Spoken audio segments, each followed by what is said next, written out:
What is the crisis that we have been grappling with? Everyone knows that before the pandemic, California was grappling with the most intense housing and homelessness crisis in our state's history. And the reality that so many of our 17 million renters have been hanging by a thread even before the pandemic and the recession. Since the pandemic, there have been millions of Californians who have been unable to pay rent. Individuals who we told needed to shelter in place, who've lost their jobs, depleted their life savings, gone into extreme debt. It was just a few weeks ago that census surveys showed that there were over 4.3 million Californians who had, quote, little or no confidence in their ability to make the next rent. And my guess is most of you know that weeks ago, the California Judicial Council, representing our court system, announced that they were planning to lift the temporary statewide eviction moratorium yesterday, September the 1st. So that is now lifted. And what we have all been incredibly concerned about is before the law that we put into place, if tenants owed any back rent because they've been unable to pay their landlord, tenants would immediately owe all past due rent, and without a change in state law, renters could be evicted as early as today. And we all know the obvious, which is we cannot allow a wave of mass evictions in our state. It would be catastrophic for homelessness and COVID-19 spread. It would turn this recession into a Great Depression. So the challenge we were facing in the last couple of months is, without a change in state law, you would see a huge number of tenants evicted and landlords who would never get their monies, their rent paid. So this is the context of AB 3088. Let me also say, because this is an ethnic media briefing, let me just provide a couple of statistics about the impact on communities of diversity in California. So we know that more than half of all Latinos, 55%, and African Americans, 54%, have reported a financial strain due to housing costs, which is much higher than other communities. And the US Census showed that while 6.5% of Californians identified as Black or African American, they account for nearly 40% of our state's homeless population. And then one more stat to just give you a sense of how dire the situation is. An analysis from August from the Turner Center at UC Berkeley estimated, and I quote, nearly 3/4 of the over 900, I'll give the exact quote, nearly 3/4 of the 903,000 renter households affected by COVID-related job losses are households of color, meaning they include at least one Black, Latinx, Asian, or other person of color. So this is a crisis that could be catastrophic for Californians. And this is the context in which the legislature was under enormous pressure to get something done. So let me take a few moments and sort of outline the bill, AB 3088. Let me also start by saying this is not the bill that I had wanted to pass. I had introduced AB 1436 with a coalition of hundreds of tenant, progressive, and labor organizations to pass what we believe which was a much more significant set of solutions for tenants. There was much more that I wanted in the final bill, much more that I fought for at the negotiation table, much more that is needed to protect tenants. But the choice we were faced with wasn't between AB 3088 and a stronger version, which would have been AB 1436, but between the bill that we just passed versus nothing. And the consequences of doing nothing are just too dire to comprehend. And that is the bill that we voted on and passed close to midnight on Monday evening. So let me tell you what the bill does. We are trying to address COVID-19 evictions. And by that, I mean tenants who, for no fault of their own, cannot pay due to a COVID economic hardship. For those individuals, we believe that eviction is not the solution. We want to give those tenants some time to get back up on their feet so that landlords can get paid. And to simplify it, the bill involves 3 phases of time. The first is the pandemic phase, the most intense times of the pandemic from March when the pandemic started through the end of August of this year. The second phase is the transition phase between September 1, so yesterday, through the end of January, so January 31st, 2025. And then the third would be the time period after February 1st of next year. So each of those phases involves different protections for tenants. For the first phase, during the pandemic phase, our bill says that tenants cannot be evicted simply because they missed the rent due to a COVID economic hardship. That rent gets converted to civil debt, and it can be, well, I'll explain in a second what that means, but that's the gist of the pandemic phase. For the transition phase, what we have legislated is that if a tenant pays at least 25% of his or her rent, that tenant cannot be evicted. The remainder gets converted to civil debt. That 25% hopefully can be paid every month, but if a tenant is unable to pay during a particular month, as long as the tenant pays a cumulative 25% by January the 31st, he or she cannot be evicted for non-payment of rent during the preceding months. Or put another way, the tenant has to come up with 1.25 months of rent, so 5 weeks of rent by January 31st to avoid an eviction action that could start on February the 1st of next year. So hopefully this makes sense. If I can just put it a different way, the two phases I described are an 11-month period. And as long as a renter is paying 1.25 months of rent before January 31st, that renter cannot be evicted for the preceding 11 months, regardless of what other rent they were able to pay or not. So now let me describe the rules that govern the specifics of this, because it's important. In order for a tenant to declare a COVID economic hardship, the tenant needs to sign a declaration under penalty of perjury. So this was an important deal point for landlords and the real estate industry to really understand who needs the hardship and who doesn't. There are also additional documentation requirements for higher income individuals defined as Californians who make over 130% of the area median income, as long as it's higher than $100,000. There will be an announcement of a new campaign aimed at educating Californians about their rights and responsibilities when it comes to landlord and tenant issues. This is part of a larger campaign that we will be running in the next many months for key housing issues, and this just happened to be the first key housing issue that we're addressing. So we have a website already set up where people can go to get their information and get the information they need about their rights and responsibilities, the protections that are offered to them. And you can access that through our website, housingiskey.com.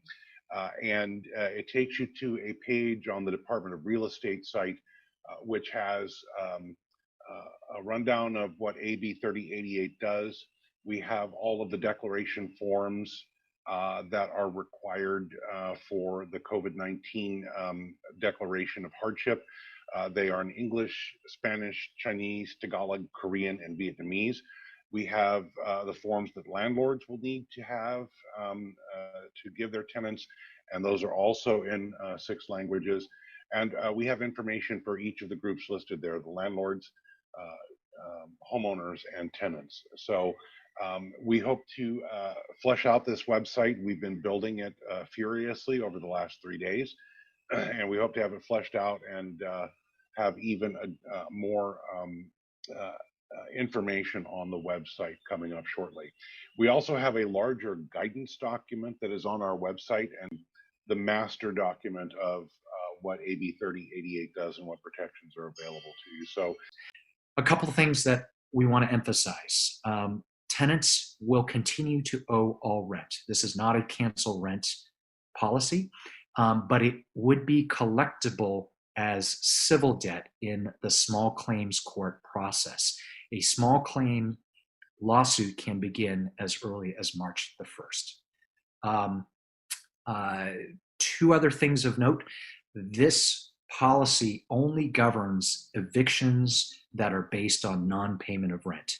It does not impact other evictions that could start as early as this month. Or put another way, tenants cannot be simply violating leases during this time period and thinking that they're going to be protected under this law.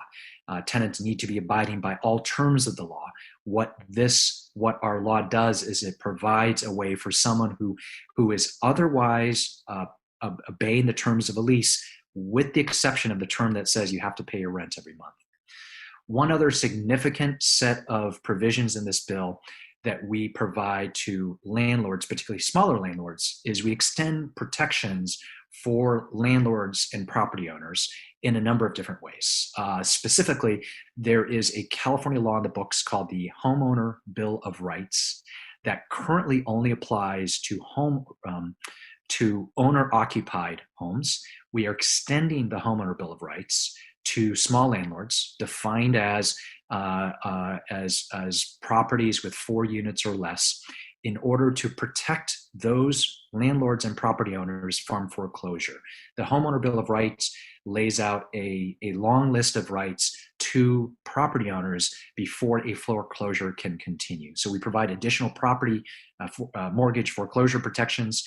We also ensure that mortgage servicers work with borrowers on loan modification and other consumer measures to allow borrowers to understand why a bank may deny forbearance. So at the same time, we are assisting tenants by giving them some breathing room to pay back their rent. We're also trying to assist landlords, particularly smaller property owners, from being able to, or for being able to defer foreclosures where they can. A few more things I'll just note is it's critical that tenants understand their rights, and we are going to be engaged in I should say every policymaker, particularly Governor Newsom and his administration, will be engaged in a public education campaign to know that that's true. I mentioned that tenants will have to sign a declaration of COVID economic hardship. That declaration needs to be done before October 5th in most instances. Through this bill, we also extend the period of time for tenants to respond to what are known as pay or quit notices. Before our law passed, those pay or quit notices were 3-day notices. Now we provide 15 court days. We also provide stronger protections against lockouts, intimidation, as well as protections for tenants to not have non-payment of rent be reported to credit agencies. And then the last detail I will mention is there was a significant discussion around how this state law will interact with local laws, the topic of preemption. And what this law does is we grandfather existing local ordinances that are more protective than AB 3088.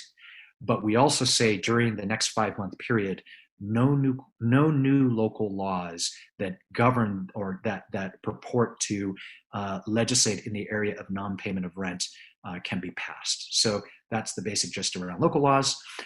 Let me just conclude with a couple of other comments, which is, AB 3088 was an imperfect but necessary solution to a colossal problem. It's not the ultimate solution to COVID-19 evictions. Our hope is it will tide us over for the next 5 months, give us time to consider options next session, and to work with the new federal administration. This is a temporary fix. Over the next 5 months, we're going to be tracking the pandemic and the recession and revisiting this in January to decide what we may need to do after January the 31st. From my perspective, the ultimate solution is that the federal government steps up. States can't fix this on their own. We're all experiencing significant budget challenges. California just balanced a $54 billion budget deficit. We've been asking the federal government for assistance. Unfortunately, the Trump administration has not engaged with House Democrats and Speaker Pelosi on this question. But our hope is that late January, we may have a new federal administration that could provide financial relief to struggling landlords and tenants.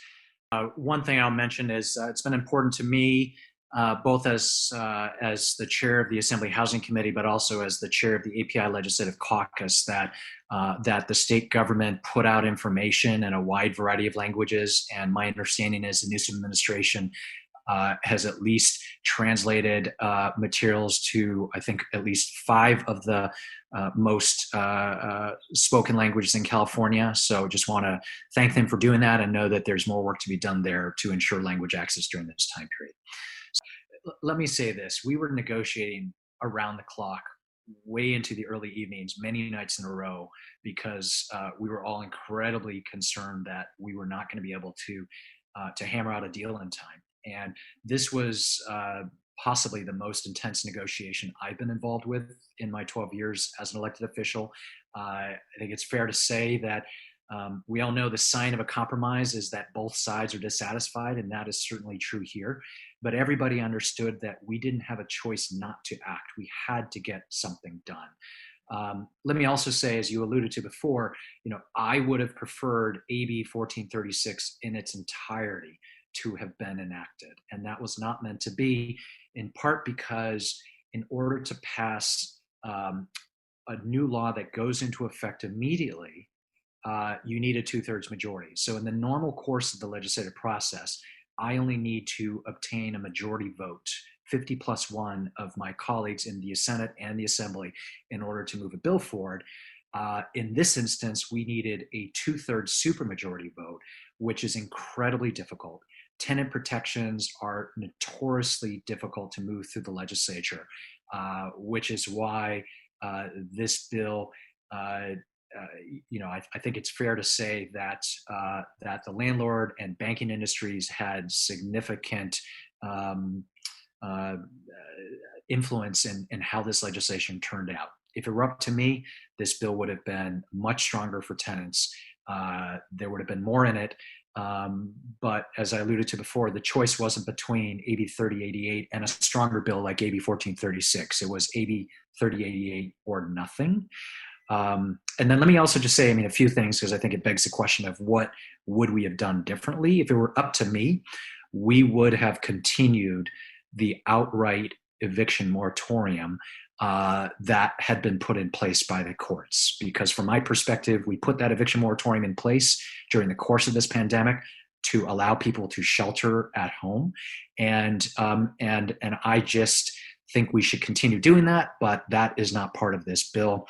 On a different front, I wish we had been able to do more to assist struggling landlords. We initially had mandatory mortgage forbearance protections in our bill, but the banking industry fought that, and unfortunately, we were not able to protect those provisions in the bill. So there are many things that I wish were in this bill, but as I've just outlined, there are significant protections for tenants during this 11-month period. And as I said before, it's a temporary fix. It's an imperfect but necessary solution to this enormous problem. As a former immigrant rights attorney who's represented undocumented immigrants, that was an important value that we achieve. There was a competing proposal to provide tax credits to landlords, and on the Senate side, and I supported that measure. I support the idea of tax credits for landlords who have struggling tenants. There were a number of issues with this, which is why it didn't end up as part of the overall package. In part because it was very expensive, and we've been experiencing a budget deficit, and so there was pushback on that front. But in part, the structure of that deal, of that proposal, did not necessarily protect undocumented families, and that was a significant critique raised by the California Latino Caucus and myself as a chair of the API Caucus. But what we are talking about today does apply equally to all Californians, regardless of immigration status. I'm going to make some news with what I'm about to say, because I haven't said this publicly before, but I pushed for the idea that anyone who's being evicted during this time period ought to have the right to a lawyer. In general, in America, 90% of all landlords are represented. whereas typically 10% of all tenants are represented in an eviction proceeding. And when you consider the fact that if someone were to shoplift toothpaste at the local Walgreens, they get a public defender. But if someone who, for no fault of their own, is about to be kicked out onto the street from the home they've lived in for decades without representation, that's just not fair. When I was the president of the San Francisco Board of Supervisors, I passed the first local ordinance in California that created a vision that low-income individuals who are about to be denied a basic human right ought to have an attorney. And San Francisco today, years later, has enshrined the right to counsel for eviction proceedings. I personally think that during this time period, we shouldn't be evicting anyone, but if there is an eviction proceeding, they should be represented by counsel. Unfortunately, that perspective did not win the day, but that is an issue that I will continue to champion because of its impact on low-income Californians, particularly from communities of color. Does the bill apply to commercial tenants? No, it doesn't. It only applies to residential tenants. It's defined that way in the statute. There was another bill authored by my state senator, Scott Wiener, which failed on the Senate floor earlier this year. So unfortunately, at this time, there's not relief for commercial tenants. Technically, the way it'll work is the landlord will provide a 15-day notice of eviction, but the paperwork will say to the tenant, if you're experiencing a COVID economic hardship and you sign this declaration, that will halt the proceeding. So that's the effective way in which the back and forth will occur. But we also want all tenants to know that that declaration, that is your shield. So it's important that tenants are aware of this, that they look at it and sign it and get it back to their landlord. And if they get it back to their landlord before October the 5th, that should hopefully halt an eviction based on non-payment of rent.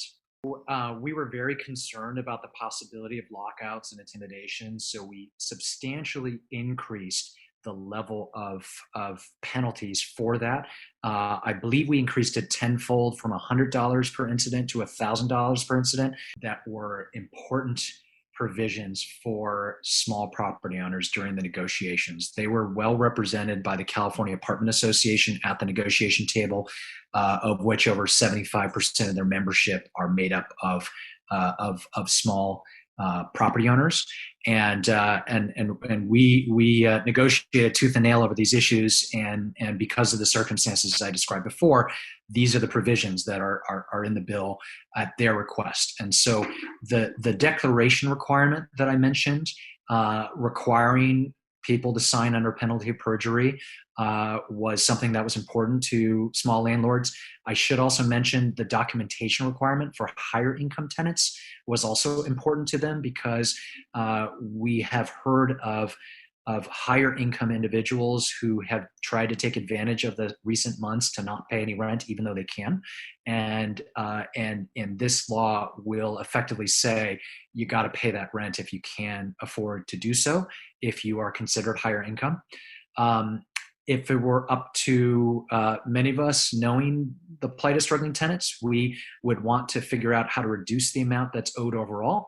But this bill still requires that every penny that is owed by a tenant to a landlord under a lease will need to be paid sooner than later.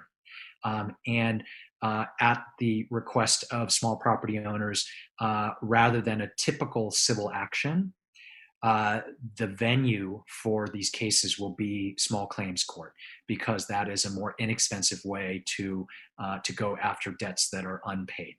And then also, I will just note, if it were up to the tenant advocates and we would not have restarted other evictions this month. But this bill does not address the fact that other evictions outside of non-payment cases will continue, and that is something that landlords wanted as well. And then the last thing I'll just reemphasize is all of the provisions to help protect small property owners from foreclosures, the extension of the Homeowner Bill of Rights, the requirements for mortgage servicers to work with borrowers on loan modification, other consumer measures to assist small landlords. As the chair of the Assembly Housing Committee, every year for the last couple of years, I've declared that this is the year that's going to be the year of housing. and we've had very mixed results in our ability to make good on that. 2021 will have to continue to be a year where we focus on housing. We frankly were not able to get much done this year given the pandemic and the recession, and moving forward, addressing the housing crisis. I will say over the next 5 months, we're going to be closely monitoring the course of the pandemic and the recession, and as well as understand what the new federal administration will bring. If there's a vaccine and the economy reopens with a bang, hopefully in 5 months, what we have put in place will be enough. But I think what is more likely is the pandemic will be continuing, the recession will not have abated, and we'll have to consider a new urgency measure in January to put in place by February the 1st. That will be dictated in part by what the federal administration does. If the Trump administration, heaven forbid, continues and does nothing, we will be forced to figure out one set of options.